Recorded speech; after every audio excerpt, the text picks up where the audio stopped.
নমস্কাৰ দৰ্শকসকল, এই মুহূৰ্তত আহি পৰিছে আজিৰ কেইবাটাও গুৰুত্বপূৰ্ণ খবৰ। দৰ্শকসকল, এনেধৰণৰ খবৰসমূহ নিতৌ চাবৰ কাৰণে চেনেলটো ছাবস্ক্ৰাইব কৰি ভিডিঅ'টোত এটা লাইক কৰি দিব।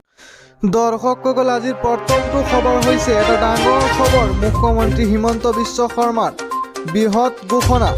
1250 টকাকৈ লাভ কৰিবলৈ আৰম্ভ হ'ব নতুন আবেদন প্ৰক্ৰিয়া।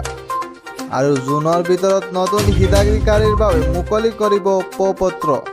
অৰুণোদয় আঁচনিক লৈ মুখ্যমন্ত্ৰীৰ ডাঙৰ ঘোষণা। মহানগৰীৰ প্ৰতিটো ৱাৰ্ডত সৃষ্টি হ'ব 1000কৈ নতুন হিতাধিকাৰী। আৰু প্ৰপত্ৰ পূৰণৰে যোগ্য হিতাধিকাৰী বাছনি কৰিব ৰাজ্য চৰকাৰে। আৰু 15 আগষ্টৰ ভিতৰত অৰুণোদয় আঁচনিক সাঙুলি লোৱা হ'ব নতুন হিতাধিকাৰী।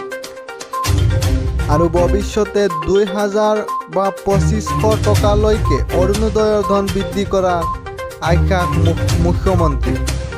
দৰ্শকসকল, আজিৰ 2 নম্বৰ খবৰটো হৈছে এটা ডাঙৰ খবৰ। দেশত আকৌ বাঢ়িছে কোভিড।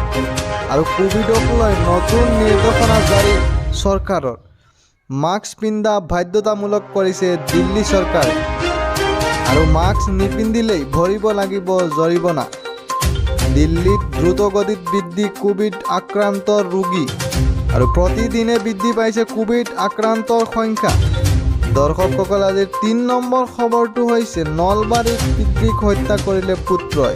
হত্যাৰ পিছত নিজেও লৈছিল চৰম সিদ্ধান্ত। পিতৃক হত্যা কৰি পুত্ৰই বিষপান কৰি জীৱন শেষ কৰাৰ চেষ্টা। পাৰিবাৰিক কান্দোলক কেন্দ্ৰ কৰি এই ভয়ংকৰ ঘটনা। দিজাৰী গাঁৱত সংঘটিত হৈছে এই হত্যাকাণ্ডৰ ঘটনা। আৰু জয়ন্ত বৈশই চোকা অস্ত্ৰৰে পিতৃ আৰু সৰু ভাতৃক আক্ৰমণ কৰে। আৰু তাৰ পিছতে হাস্পতালত পিতৃ লোকেশ্বৰ বৈশ্যৰ মৃত্যু হয়।